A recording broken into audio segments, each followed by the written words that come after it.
அஸ்ஸலாமு அலைக்கும் வரஹ்மத்துல்லாஹி வபரகாத்துஹு.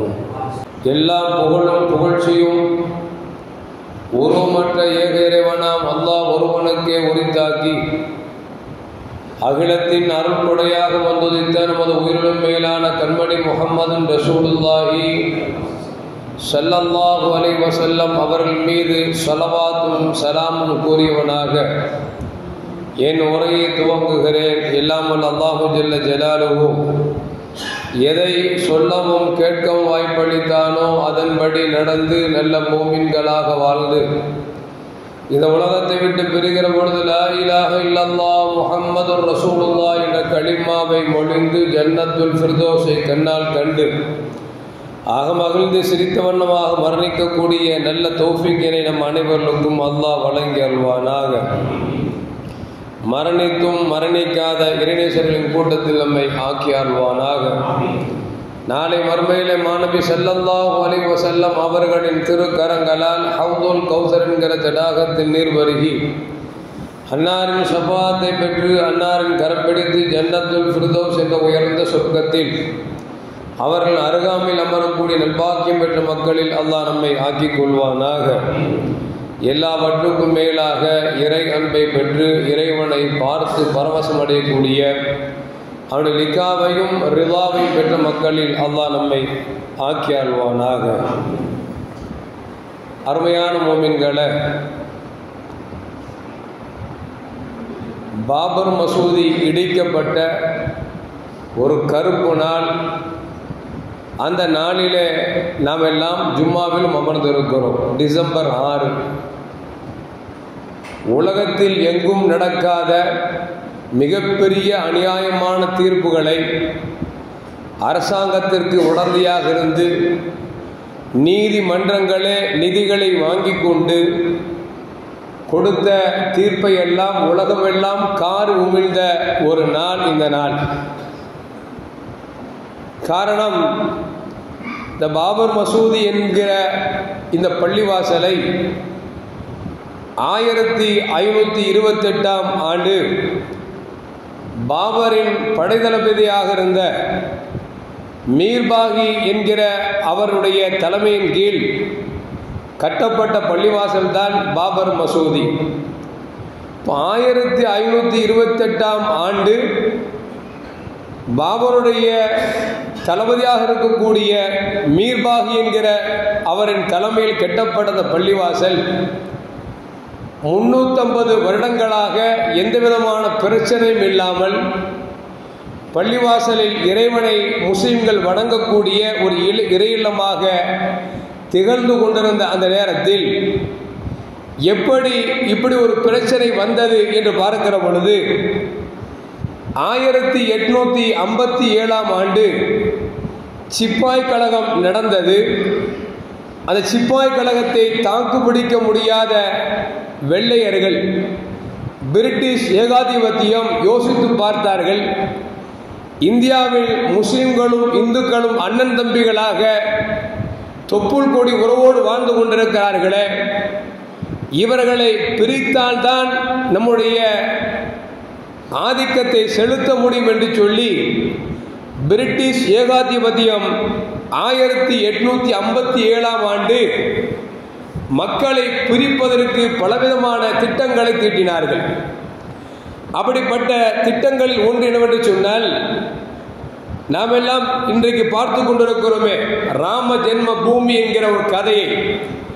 இந்த கதையை கட்டவிழ்த்து விட்டவர்கள் பிரிட்டிஷ்காரர்கள் தான். இந்த பிரிட்டிஷ்காரர்கள் என்ன செய்தார்கள் என்று சொன்னால், இது ராம ஜென்ம பூமி என்று அறிவித்த பொழுது அயோத்தியில் கிட்டத்தட்ட 3 ஏக்கரில் ஒரு பள்ளிவாசல் இருப்பது வெறிகொண்ட இந்துக்களால் அது பொறுத்து கொள்ள முடியாத ஒரு சூழலுக்கு இருக்கிற பொழுது அந்த நேரத்தில் தான் அந்த பாபர் மசூதி இருக்கக்கூடிய இடத்தில் தான் ராமர் பிறந்தார் என்கிற ஒரு குண்டை 350 வருடங்கள் கழிந்து ஒன்றை தூக்கி போட்டார்கள். குண்டு போட்டால் என்ன ஆகும்? புகைய ஆரம்பிச்சிச்சு. முஸ்லிம்களுக்கும் இந்துக்களுக்கும் மத்தியில் பிரிவினை ஏற்பட்டது, பிரச்சனை ஏற்பட்டது, கலவரங்கள் வெடித்தது. இப்படி வெடித்து கடைசி என்ன ஆகிவிட்டது என்று சொன்னால், பிரிட்டிஷ்கார் என்ன திட்டத்தை தீட்டினானோ அதை செம்மையாகவே செயல்படுத்தினான். 1859 முதல் தகராறு தொடங்கியது. அந்த தகராறு என்பது சாதாரணமான தகராறு அல்ல.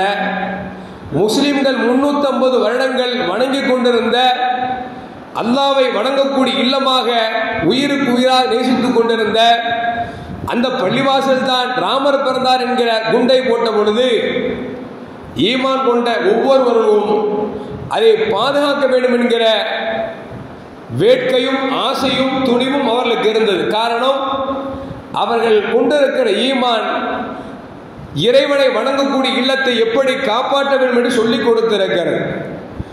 அன்றைக்கு 1859 தகராறு துவங்கி சுதந்திரத்திற்கு பிறகு 1949 டிசம்பர் 22 வரைக்கும் இஷாவுடைய தொழுகை நடந்து கொண்டிருந்தது.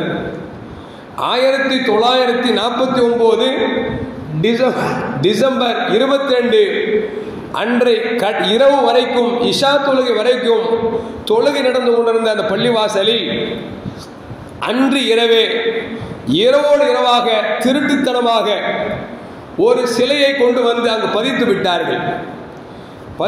வைக்கப்பட்டது மட்டுமல்ல, பதித்தது மட்டுமல்ல, அவர்கள் நீதிமன்றத்தை அணுகினார்கள். அங்கு பாபர் மசூதிக்கு கீழ் அங்கே ராமர் பிறந்தார் என்பது மட்டுமல்ல, அதற்கு அடையாளமாக ஒரு சிலை ஒன்று இருக்கிறது என்றும் அவர்கள் வாதிட்டார்கள்.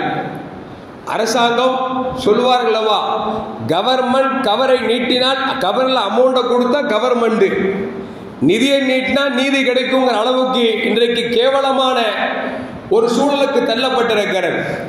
இப்படி ஒரு வழக்கை தொடர்ந்த பொழுது அந்த நேரத்தில் நீதிபதியாக இருந்த KK நையார் என்று சொல்லக்கூடிய நீதிபதி பள்ளிக்கு பூட்டு போட சொல்லி உத்தரவிட்டார். ஏன்னா பள்ளிக்குள்ள ஒரு சிலை ஒன்று இருக்குது, பெரும்பான்மையான இந்து மக்கள் அந்த பள்ளிவாசலுக்கு உள்ளதான் ராமர் கோயில், ராமர் பிறந்தார் என்கிற ஒரு புதிதாக புனையப்பட்ட ஒரு செய்தியை கொண்டு வந்து அவர்கள் நீதி கேட்ட பொழுது KK நையார் என்று சொல்லக்கூடிய நீதிபதி 2 பேருக்கும் வேண்டாம், பூட்டை போடுவோம் என்று சொல்லி ஏதோ நல்ல தீர்ப்பை சொல்வது போன்று பூட்டை போட்டான். என்ன ஆனது? முஸ்லிம்களும் போக முடியவில்லை, இந்துக்களும் போக முடியவில்லை. அது கேப்பாரிட்டு போகக்கூடிய சூழலுக்கு தள்ளப்பட்டது. கடைசி என்ன ஆனது என்று சொன்னால், இந்துக்களுடைய அந்த வெறித்தனமாக இருக்கக்கூடிய மனிதர்களாக வாழக்கூடாது, முஸ்லிம்களுக்கும் இந்துக்களும் மத்தியில் சண்டையிட்டு நாம் பிழைப்பு நடத்த வேண்டும் என்று ஓநாய்களாக தெரிந்தார்களே, அவர்கள் என்ன செய்தார்கள் என்று சொன்னால், 1902 நீதிமன்றத்துடைய உத்தரவை மீறி, வாக்குறுதியை மீறி அந்த பாபர் மசூதி என்கிற மிகப்பெரிய பிரம்மாண்டமான பள்ளிவாசலை, இன்னும் சொல்ல போனால் நாட்டின் வரலாற்று சின்னங்கள் என்று பொறிக்கப்பட்ட அந்த பள்ளிவாசலை கண்மூடித்தனமாக இடித்தது மட்டுமல்ல, அதை வைத்துக்கொண்டு 2000 முஸ்லிம்களை கொன்று குவித்தார்கள். காரணம் என்று சொன்னால் பிணம் திண்ணிகள் அப்படித்தான் இருப்பார்கள். ஒரு பள்ளிவாசலின் பெயரை வைத்துக் கொண்டு 2000 முஸ்லிம்களை கொன்று குவித்தார்கள் என்பது வரலாறு நமக்கு சொல்லி காட்டுகிறது. அருமையான மக்களே, அப்படி பார்க்கிற பொழுது 70 ஆண்டுகளாக நடந்த அந்த வழக்கில் கடைசியில் எப்படி தீர்ப்பு சொல்லப்பட்டது என்று சொன்னால், 2019 பாபர் மசூதி இருந்த இடத்தில் இப்போது ராமர் கோவில் கட்டப்பட்டிருக்கிறது அல்லவா, அந்த ராமர் கோவில் இருந்ததற்கு எந்த விதமான அடையாளம் இல்லை என்று சொன்னது மட்டுமல்ல, முஸ்லிம்களுக்குத்தான் இந்த இடம் என்பது உறுதியானதுதான் என்றெல்லாம் முஸ்லிம்களுக்கு சாதகமாக பட்டியலிட்டுக் கொண்டே வந்துவிட்டு கடைசியில் சொன்னார்கள், பெரும்பான்மையான இந்து மக்கள் அந்த பாபர் மசூதி இருக்கக்கூடிய இடத்தில் ராமர் கோயில் கட்ட வேண்டும் என்று ஆசைப்படுகிறார்கள். எனவே பெரும்பான்மையான இந்து மக்களாக இருக்கக்கூடிய மக்களை ஆசுவாசப்படுத்துவதற்காகத்தான் அந்த பள்ளியை இடித்து ராமர் கோவில் கட்டுவதற்கு அரசாங்கம் அனுமதி கொடுத்தது மட்டுமல்ல, அல்லாஹ் வணங்கிக் கொண்டு இருக்கக்கூடிய முஸ்லிம்களுக்கு ஒரு ஏமாற்றும் விதமாக அதற்கு பதிலாக ஒரு இடத்தை கொடுத்தார்கள் என்பதெல்லாம் எல்லோருக்கும் தெரியும். அருமையான முஃமின்களே, அந்த சூழலிலே 5 நீதிபதிகளை கொண்டவர்கள் தான் தீர்ப்பு கொடுத்தார்கள். அப்படி கொடுக்கும் பொழுது சொன்னார்கள், சுதந்திரத்துக்கு முன்னால் இருக்கக்கூடிய பள்ளிவாசலாக பாவிக்கப்படும், கோவில்களாக பாவிக்கப்படும், கிறிஸ்துவ ஆலயங்களாக பாதிக்கப்படும். இனிமேல் இதற்கு பிறகு அந்த பள்ளிவாசலுக்கு கீழ் கல்கி பிறந்தார், இந்த பள்ளிவாசலுக்கு கீழ் ராமர் பிறந்தார், இந்த பள்ளிவாசலுக்கு கீழ் பிரம்மன் பிறந்தான் என்றெல்லாம் யாரும் உரிமை கொண்டாட கூடாது என்று ஒரு சட்டத்தை வகுத்திருந்தும் கூட என்னானது என்று சொன்னால், கடைசியில் பார்த்தோம் என்று சொன்னால், அருமையான மக்களே, இந்த ஞானவாபி என்கிற பள்ளிவாசலில் அங்கே கோயிலுக்கு மேல்தான் பள்ளிவாசல் கட்டப்பட்டிருக்கிறது என்று ஒரு வழக்கு தொடர்கிற பொழுது அதில் சந்திரசூட் என்று சொல்லக்கூடிய ஒரு நீதிபதி என்ன செய்கிறார் என்று சொன்னால், அந்த பள்ளிவாசலுக்கு கீழ் கோயில் இருக்கிறதா இல்லையா என்பதை அகழ்வாராய் பண்ணலாம் என்று சொல்லி அது பண்ணுவது தவறில்லை என்று சொல்லி ஒரு தீர்ப்பை கொடுத்தார்.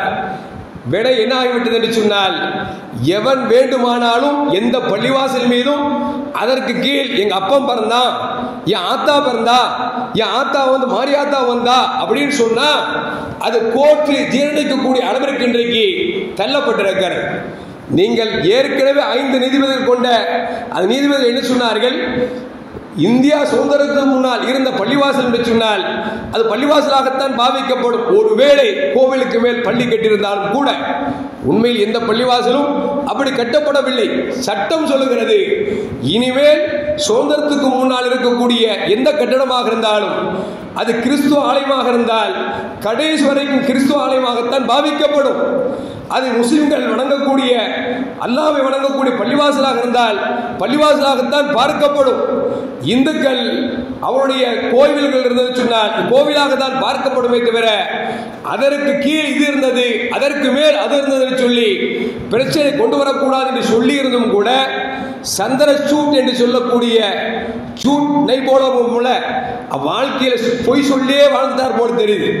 அவர் என்ன செய்யறார் அப்படின்னா, அகழ்வாராய் பண்றதும் தப்பு இல்லை அப்படின்னு சொன்னதுனால இன்னைக்கு என்ன ஆகி போச்சு அப்படின்னா, இன்னைக்கு சம்பல் என்கிற ஒரு இடத்தில் இதே பாபர் கட்டிய பள்ளிவாசலுக்கு கீழ் கல்கி பிறந்தார், அகழ்வாராய் செய்ய வேண்டும் என்று சொல்லி ஆராய்ச்சி செய்ய போக 5 நபர்கள் கொல்லப்பட்டது மட்டுமல்ல, அரசாங்கமே கொன்றுவிட்டு அவர்கள் கலவரக்காரர்கள், அதாவது நியாயத்தை கேட்க வந்தா அவங்க கலவரக்காரர்களாக அரசாங்கம் பாவித்து அவர்களை தங்களுக்குள் சுட்டுக் கொண்டார் என்கிற பொய்யையும் ஜோடிப்பாக செய்துவிட்டு இன்றைக்கு அடுத்து எதற்கு வந்திருக்கார் என்று சொன்னால், அஜ்மீர் தர்கா ஷரீப் அங்கு இன்றைக்கு வந்திருக்கிறார்கள். இந்த அஜ்மீர் ஷரீஃபுக்கு கீழேயும் ஒரு கோயில் இருந்துச்சு, எனவே அகழ்வாராய் பண்ணணும் அப்படின்னு சொல்லி இன்னைக்கு வந்திருக்கு. இதுக்கெல்லாம் காரணம் யார் அப்படின்னா, இந்த சந்திரசூட் அப்படின்றது ஒரு ஆள் இருந்தார் பார்த்தீங்களா, இந்த ஆள் கொடுத்த அனுமதியின் பேரில் தான் இன்றைக்கு எல்லாம் நடக்கிறது என்பதை நாம் விளங்கிக் கொள்ள வேண்டும். அருமையான மக்களே, அப்படி பார்க்கிற பொழுது பாபர் மசூதி இடிக்கப்பட்ட ஒரு கருப்பு நாள் இந்த டிசம்பர் 6 என்பதை நாம் மறந்துவிடக் கூடாது. அரசாங்கம் கேட்டுக்கொண்டதற்கு இணங்க முஸ்லிம்கள் மனம் இல்லாமல் அரசாங்கம் சொல்லுகிறது என்பதற்காக விட்டு கொடுத்தோம். ஆனால் என்ன ஆகிவிட்டது என்று சொன்னால், இன்றைக்கு அப்படியே அவர்கள் காலப்போக்கில் அவர்கள் மிக மோசமான சூழ்நிலைக்கு இன்றைக்கு தள்ளப்பட்டுக் கொண்டிருக்கிறார் என்பதை நாம் மறந்துவிடக் கூடாது.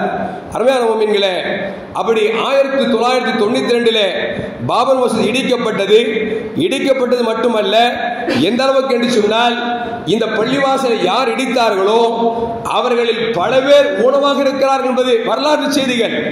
பல பேர்கள் விளங்கி பல பள்ளிகளை கட்டி கொடுத்திருக்கிறார்கள் என்பது வரலாற்று செய்திகள். ஆக மொத்தத்தில் எப்படி இருந்தாலும் பாபர் மசூதி இடிக்கப்பட்டது என்பது இந்தியாவுக்கு ஒரு கருப்பு நாள் என்பதை நாம் மறந்துவிடக் கூடாது. நல்லா யோசிச்சு பாருங்க, இந்த 92க்கு பிறகு டிசம்பர் கருப்பு நாளாக ஆயிட்டு இருக்கு. சுனாமி வந்துருச்சு, பெருங்கொண்ட தலைவர்கள் கொல்லப்பட்டார்கள். இன்னும் இந்த டிசம்பர்ல பாதிப்பு இருக்குன்னு சொல்றான். என்ன காரணம் அப்படின்னா, இதுதான் காரணம். விளங்க தெரியல. ஆனால் சந்திரச்சூட்டு போன்ற படித்த அல்லாஹ் காப்பாற்ற வேண்டும். சமூகத்திற்கு எது விழிப்புணர்வோ, மக்களுக்கு மத்தியில் எந்த பிரச்சனை வராமல் இருப்பதற்கு எப்படி சட்டத்தை கையாள வேண்டுமோ அதை விட்டுவிட்டு இன்றைக்கு அவர்கள் தான் தோண்டித்தனமாக சட்டத்தை பகிர்ந்தார்கள். என்னாகிவிட்டது என்று சொன்னால், முஸ்லிம்களுடைய பள்ளிவாசல் ஒவ்வொரு இடங்களிலும் இன்றைக்கு கை வைத்திருக்கிறார்கள். அருமையான முஃமின்களே, இந்த பாபர் மசூதி இடித்தவர்கள் யார் என்று சொன்னால் எல்லோருக்கும் தெரியும். RSS கும்பல் என்று சொல்லக்கூடிய அந்த கும்பல் தான் இடித்தது. அவருடைய பைலா என்று சொல்லக்கூடிய திட்டத்தில் 12வது விதியிலே அவர்கள் என்ன எழுதியிருக்கிறார்கள் என்று சொன்னால், இந்துக்கள் கோயில் அல்லாத சர்ச்சுகளாக இருந்தாலும் சரி, மசூதிகளாக இருந்தாலும் ஆங்காங்கே என்ன செய்வோம் என்று சொன்னால், இந்துக்களுடைய அடையாளமாக இருக்கக்கூடிய படிமங்களையும் சிலைகளையும் நாம் வைக்க வேண்டும். எப்படி பாபர் மசூதி இடித்தோமோ அதுபோன்று பல பள்ளிவாசலை நாம் இடிக்க வேண்டும். கிட்டத்தட்ட இந்தியாவில் மட்டும் 3000 பள்ளிவாசலுக்கு அவர்கள் திட்டமிட்டிருக்கிறார்கள் என்பது அவருடைய 12வது விதியிலே எழுதப்பட்டிருக்கிறது என்று சொன்னார். அருமையான முஃமின்களே, முஸ்லிம்கள் விழிக்க வேண்டிய காலத்தை கடந்து நாம் உறங்கிக் கொண்டிருக்கிறோம் என்பதை மட்டும் நாம் மறந்துவிடக்கூடாது. அருமையான முஃமின், அப்படி பார்க்கிற பொழுது இவர்கள் போட்ட திட்டங்களில் ஒவ்வொன்றாக சரியான முறையில் அவர்கள் திட்டங்களை தீட்டி அதை செய்து கொண்டே வருகிறார்கள். அப்படி பார்க்கிற பொழுது இவர்கள் நினைக்கிறார்கள், ஏதோ இந்தியாவில் இருக்கக்கூடிய பள்ளிவாசலை இடித்து விட்டோம் என்று சொன்னால் இஸ்லாமியர்களை இல்லாமலாக்கி விடலாம் என்று நினைக்கிறார்கள். அல்லாஹ் சொல்லிட்டான், அல்லாஹ்வுடைய அடையாள சின்னங்களை, ஒளியை வாயால் ஊதி அணைக்கலாம் என்று நினைக்கிறார்கள். ஒருபோதும் அணைக்க முடியாது. அல்லாஹ் சொல்றான், அதை நாம காப்பாற்றுவோம் அப்படிங்கிறான். அதனால படைத்தவன் படைப்பிடங்கள் எவ்வளவு மோதினாலும் விட்டு பார்ப்பான். ஒரு நாள் தொட்டு பார்த்து விட்டால் அடித்த சுனாமி சென்னை ஃபுல்லா வந்து விட்டா, அது இந்தியா ஃபுல்லா வந்துருச்சுன்னா என்ன செய்ய முடியும்? யாரும் ஒன்றும் பண்ண முடியாது. இயற்கை என்று வருகிற பொழுது எவனாலும் காப்பாற்ற முடியாது. இயற்கை என்று சொன்னால் இறைவனால், இறை கோபத்தால் இறங்கக்கூடிய எந்த தண்டனைக்கும் யாரும் தப்ப முடியாது என்பதை மனிதர்களாக இருந்தால் விளங்குவார்கள். ஆனால் மனிதர்களை தாண்டி மிருகத்தனமான சிந்தனை வருகிற பொழுது, இருக்கிற காலத்தில் சுகபோகமாக வாழலாம் என்கிற சிந்தனை வருகிற பொழுது அவர்களுக்குத்தான் இந்த சூழல் வரும் என்பதை மறந்துவிடக்கூடாது. அருமையான முஃமின்களே, சீனா எப்படிப்பட்ட ஊர்! அந்த சீன நாட்டிலே இஸ்லாமை இல்லாமல் ஆக்க வேண்டும் என்பதற்காக பல மஸ்ஜிதுகளை இடித்தார்கள். சீனாவில் முஸ்லிம்களை ஒரு இடத்தில் தள்ளி அவரை சித்திரவதைப்படுத்தினார்கள்.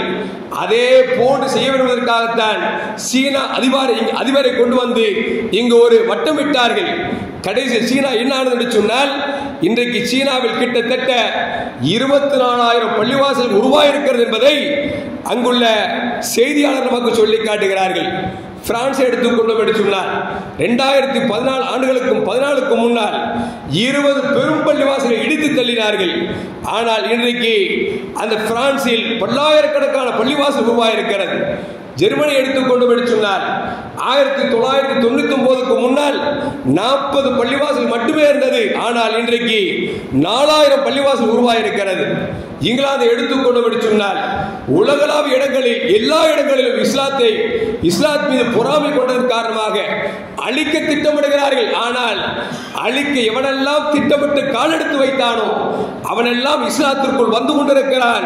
இஸ்லாத்துடைய நெறிமுறைகளை பார்த்து இஸ்லாத்தை தழுவி கொண்டிருக்கிறான் என்பதுதான் நிதர்சனமான உண்மை. இங்கிலாந்து எடுத்துக்கொண்டு என்று சொன்னால் 1890க்கு முன்னால் ஒரே ஒரு பள்ளிவாசல் மட்டும்தான் இருந்தது. ஆனால் இன்றைக்கு இங்கிலாந்து முழுதும் ஆயிரக்கணக்கான பள்ளிவாசல் இருக்கிறது.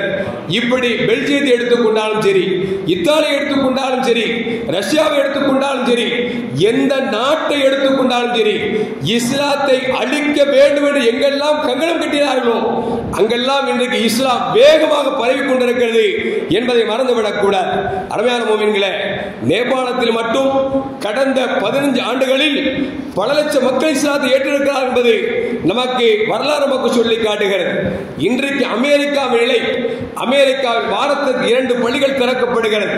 எந்த அளவுக்கு என்று சொன்னால், கிறிஸ்துவ மதத்தை சார்ந்தவர்களே அவர்கள் கட்டிய சர்ச்சுகளை மூடிவிட்டு அந்த சர்ச்சுகளை பள்ளிவாசலாக மாற்றி தொழுகை நடந்து கொண்டிருக்கிறது என்பது நமக்கு செய்திகள் சொல்லித் தருகிறது என்று சொன்னார். பள்ளிவாசலை, அல்லாவின் இல்லங்களை, இஸ்லாத்தை அழிக்க நினைத்தவன் எவனும் வாழ்ந்த சரித்திரம் இல்லை என்பதை நாம் மறந்துவிடக் கூடாது. அப்படி அழிக்க நினைத்தால் அல்லாஹ் சும்மா விட மாட்டான். நமக்கெல்லாம் அலம் தர கைஃப ஃபால ரப்புக பி அஸ்ஹாபில் ஃபீல் என்கிற சூரா நமக்கு சொல்லித் தரும். ஆபிரகாம் என்று சொல்லக்கூடிய ஓர் அரக்கன் ஹரம் ஷரீஃபாக இருக்கக்கூடிய காபாவை இடிக்க வந்த பொழுது அவன் கிட்ட போனாங்க. அவன் நினைச்சுக்கிட்டான் காபாவை இடிக்க வேணாம் சொல்லி கெஞ்சுவாரு, கதறுவார் நினைச்சிட்டு இருக்கும் பொழுது அப்துல் முத்தலிப் போனாங்க. அப்துல் முத்தலிப் போய் சொன்னாங்க, உன்ட காபாவை இடிக்க வேணாம் சொல்ல வரல, ஏன் ஒட்டகத்தை பிடிச்சி வச்சிருக்கிறியாப்பா, அதை கொடுத்துரு அப்படின்னு அவ காரியத்தை பிடிச்சோம்னா போய் ஒட்டகத்தை தான் போய் பஞ்சாயத்து பண்ண வந்தியா, நான் காபாவை இடிக்க வந்திருக்கிறேன், உனக்கு அதை பத்தி வருத்தம் இல்லையா அப்படின்னு ஒட்டகத்துக்கு எஜமானா காபாவுக்கு எஜமான் அவன், ஏன் ஒட்டகத்தை ஏண்ட கொடுத்து நான் பார்த்துக்கிறேன், அவன் காபாவின் எஜமானன் அல்லாஹ்வாக இருக்கிறான், அவன் என்ன செய்வான் பார்த்துக் கொள்வான் என்று சொல்லி அப்துல் முத்தலிப் அவர்கள் ஒட்டகத்தை வாங்கி கொண்டு வந்து விட்டார்கள். இவன் படையை புறப்பட செய்கிறான், யானை படையை வேகமாக ஓட்டுகிறான். காபாவின் திசை நோக்கி நகராமல் அது வேறு திசை நோக்கி அந்த யானை படைகள் நகர்கிறது. அவன் வலுக்கட்டாயத்தின் காரணமாக அடித்து சின்ன பின்னமாக்கி அந்த யானைப்படையை காபாவை நோக்கி அவன் புறப்படுகிற பொழுது கடலில் இருந்து சிட்டுக்குருவிகள் உள்ளிருந்து வெளியே எழும்பிய ஒவ்வொரு சிட்டுக்குருவிகளும் தங்கள் 2 கால்களில் 2 கற்களும் வாயில் ஒரு கல்லும் இருந்தது. அந்த கல் எப்படிப்பட்ட கல் தெரியுமா? நெருப்பிலான கல். நெருப்பிலான கல்லை சிட்டுக்குருவி தூக்கி கொண்டு வருகிறது. யானை படையில் போட்டால் அந்த கல் எந்த யானை மீது படுகிறதோ அந்த யானை எல்லாம் சுருண்டு சுருண்டு விழுகிறது. அவன் மீது ஒரு கல் விழுந்தது. அவன் எப்படி செத்தான் என்பது வரலாறு நமக்கு சொல்லுகிறது. இன்றைக்கு எலும்புருக்கி நோய் ஒன்று இருக்கு பார்த்தீங்களா, அந்த மாதிரி அவன் உடம்பு சதையெல்லாம் உருக்கி அவனை ஒரு குப்பை தொட்டியில் போடக்கூடிய அளவிற்கு ஒன்றுமில்லாமல் செத்து போனான் என்பது வரலாறு நமக்கு சொல்லி காட்டுகிறது. சொன்னால் அல்லாஹ்வின் ஆலயத்தை கை வைக்கக்கூடியவர் இந்த உலகத்தில் பல பாடங்கள் நிகழ்ந்திருக்கிறது. ஆனால் இவர்கள் படிப்பினை பெற மாட்டார்கள். காரணம் சொன்னால் உலகத்தின் சுகத்திற்காக, உலகத்தின் சிற்றின்பத்திற்காக இன்றைக்கு மனிதர்களை எல்லாம் பார்க்காமல், மனித உயிர்களை மதிக்காமல் இன்றைக்கு காசே கடவுளையா என்கிற கோலிக்கு வந்ததன் காரணமாக இன்றைக்கு யார் எப்படி போனால் நமக்கு என்ன என்று சொல்லி தீர்ப்பு கொடுத்து கொண்டிருக்கிறார்கள். அருமையான மூமின்களே, அது மட்டுமல்ல, பைத்துல் மக்தஸை இடித்த புக்தஸை பற்றி நீங்கள் கேள்விப்பட்டிருப்பீர்கள். அவன் எப்படி செத்தான்? தலைக்குள் ஒரு ஈ சென்று அவன் அந்த ஈனாலே சாகடிக்கப்பட்டான் என்பது வரலாறு நமக்கு சொல்லி காட்டுகிறது. இப்படி அல்லாஹ்வின் பள்ளிவாசலை எவன் கை வைத்தாலும் உலகத்திலேயே தண்டனை பெறுவான் என்பதற்கு பல சான்றிதழ் நமக்கு இருக்கிறது. அல்லாஹ் ஜல்ல ஜலாலுஹு இதுவோடு யார் கைமத்தனமாக இந்திய அரசாங்கத்திலிருந்து கொண்டு, இந்திய உயர் பதவியில் இருந்து கொண்டு இப்படி தீர்ப்பளித்தார்களோ இவர்களுக்கு நம் கண் முன்னால் அல்லாஹ் காமித்துக் கொண்டிருக்கிறான், காமிப்பான் என்று இந்த மாற்று கருத்தும் அல்ல. அருமையான மூமின்களே, அது மட்டுமல்ல, எந்த அளவுக்கு என்று சொன்னால் நபிகள் நாயகம் ஸல்லல்லாஹு அலைஹி சொன்னதாக ஆயிஷா ரலியல்லாஹு அன்ஹா சொல்கிறார்கள், ஒரு கட்டத்தில் கியாமத் நாளில் காபா இடிக்கப்படும். காபாவை இடிப்பதற்கு முயற்சிப்பார்கள். இன்னும் சொல்ல போனா இந்தியாவில் இருக்கக்கூடிய சில ஒரு மட்டரகமான மனிதர்கள் இன்றைக்கு சொல்கிறார்கள், காபா என்பது சிலை இருந்தது, எனவே அந்த காபாவை நாங்கள் இடித்து விட்டு கோயிலை கட்ட போகிறோம் என்று சொல்லி சமீபத்திற்கு முன்னால் அப்படி ஒரு பிரச்சனை கொண்டு வந்தார்கள். அப்படி எல்லாம் யோசிச்சாங்க, இவை சொல்றது கேட்க போறோம், அங்க போனா தலையை வெட்டிடுவோம் அப்படின்னு சொல்லி. ஆனா இன்னைக்கு சவுதி அரசாங்கம் போற போக்க பார்த்தா இந்தியா மாதிரி போயிரும் போல தெரியுது. ஏன்னா மது கடைகள் திறக்கப்பட்டு விட்டது, காப்ரா டான்ஸ் திறக்கப்பட்டு விட்டது, சினிமா தியேட்டருக்குள்ள பள்ளி. அல்லாஹ் காப்பாத்துறோம். எங்கேயாவது பார்த்திருக்கீங்களா? பள்ளிவாசல் ஒரு பக்கம் இருக்கும், சினிமா தியேட்டர் ஒரு பக்கம் இருக்கும். இந்தியாவில் கூட அப்படி கிடையாது. ஆனா சவுதியில சினிமா தியேட்டருக்குள்ள தொழுகை நேரம் வந்துச்சுன்னா போய் தொழுதுட்டு வந்துடணுமா? இது யாரை ஏமாத்துறதுக்கு? அப்ப இந்த சல்மான் போற போக்கு பார்த்தா இன்னைக்கு நம்ம ஆட்கள், நம்ம ஜீக்கள் இருக்காங்கல்ல, நாளைக்கு அங்க போய் கொடி பிடிப்பான் போல தெரியுது. காபாவுக்குள்ள 360 சிலை இருந்துச்சு, அது எங்க பாட்டனாருக்குள்ளது, காபா விடிக்குன்னு சொன்னா கூட ஆச்சரியம் இல்லை என்பதைத்தான் இன்றைக்கு சல்மானின் அரசாங்கம் நமக்கு சொல்லி காட்டிக் கொண்டிருக்கிறது. அருமையான மோமின்களே, ஆயிஷா ரலியல்லாஹு சொல்றாங்க, ஸல்லல்லாஹு சொன்னதாக ஒரு காலம் வரும், கஅபாவை இடிப்பதற்காக ஒரு படை புறப்படும் என்றார்கள் பெருமானார் ஸல்லல்லாஹு அலைஹி வஸல்லம். அப்படி புறப்படுகிற பொழுது அல்லாஹ் ஜல்ல ஜலாலுஹு பூமியை சொரிவாங்க செய்வார். யாரெல்லாம் அந்த கஅபாவை இடிப்பதற்காக வருகிறார்களோ வருபவர் மட்டுமல்ல, எல்லோரும் அவர்கள் பூமிக்கு உள்வாங்கப்படுவார்கள் என்று சொன்ன பொழுது ஆயிஷா கேட்கிறாங்க, யார சொல்லலாம், இடிக்க வந்தவர்கள் உள்வாங்கினால் அவர்கள் குற்றவாளி. கடை வீதிகளில் கடை வியாபாரம் நடத்தி கொண்டிருப்பார்களே, குடும்பம் நடத்தி கொண்டிருப்பார்களே, இவர்கள் எல்லாம் உள்வாங்கினால் எப்படி இருக்கிற பொழுது பெருமானார் ஸல்லல்லாஹு சொன்னாங்க, எல்லோரும் உள்வாங்கப்படுவார்கள். சொல்லுவாங்கல்ல, நல்லோருக்கும் பெய்யும் மழை எல்லோருக்கும், தீயோருக்கு இறங்கும் பொல்லாங்கு எல்லோருக்கும் என்று சொல்வார்கள். அது மாதிரி எல்லாரும் அழிக்கப்படுவாங்க. மறுமையில் எழுப்பப்படுகிற பொழுது எவனெல்லாம் இடிக்க வந்தானோ அவனெல்லாம் கோரமாக காட்சி அளிப்பான்.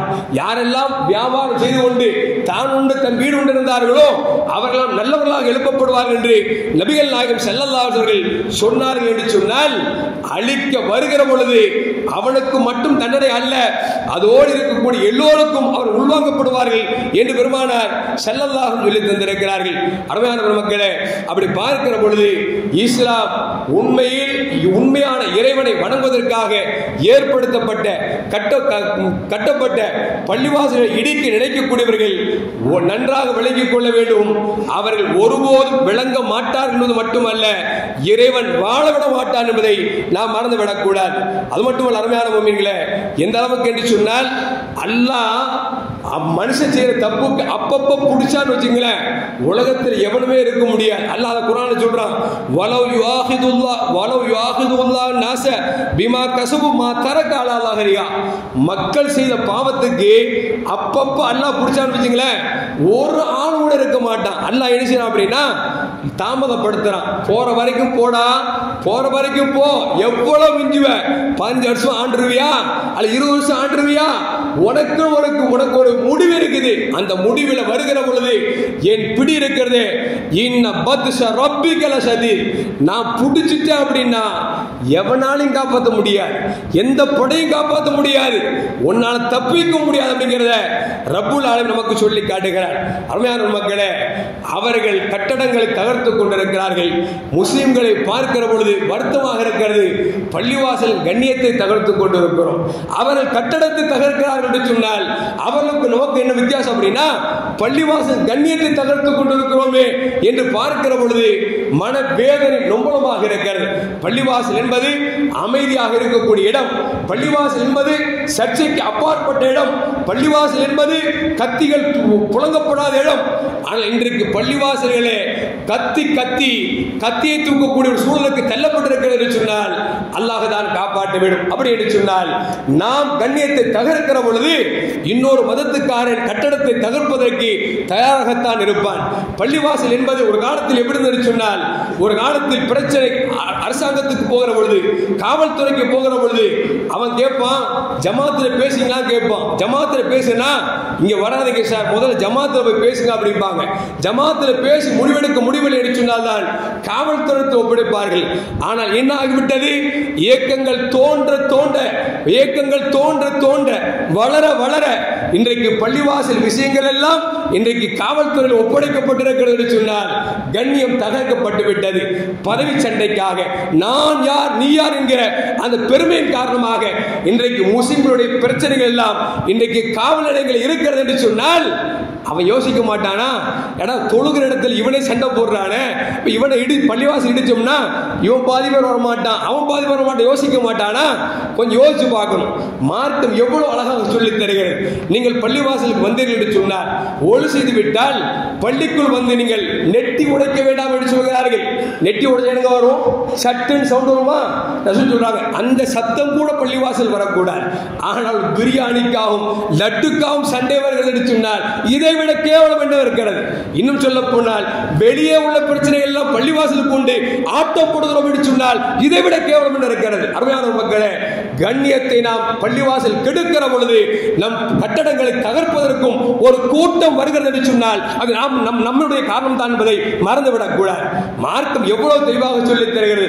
பள்ளிவாசல் என்பது அல்லாஹ்வை தொழுவதற்கும் குர்ஆனை ஓதுவதற்கும் திக்ர் செய்வதற்கும் இருக்கிறது. ஆனால் இன்றைக்கு என்ன சொன்னால், பள்ளியில் சின்ன பிரச்சனை என்று சொன்னால் காவல்துறையில கொண்டு ஒப்படைக்கிறோம் என்று சொன்னால் இதை விட கேவலம் என்ன இருக்கிறது? இன்னும் சொல்ல போனால் பள்ளிவாசல் என்னைக்காவது பிரச்சனை நடந்திருக்கும், அந்த பிரச்சனை வச்சு அவர் யார் தெரியுமா, நம்ம அப்படி பண்ணோம்ல இப்படி பண்ணோம்ல அப்படின்னு பெருமையா பேசுவது அசிங்கமாக இல்லையா?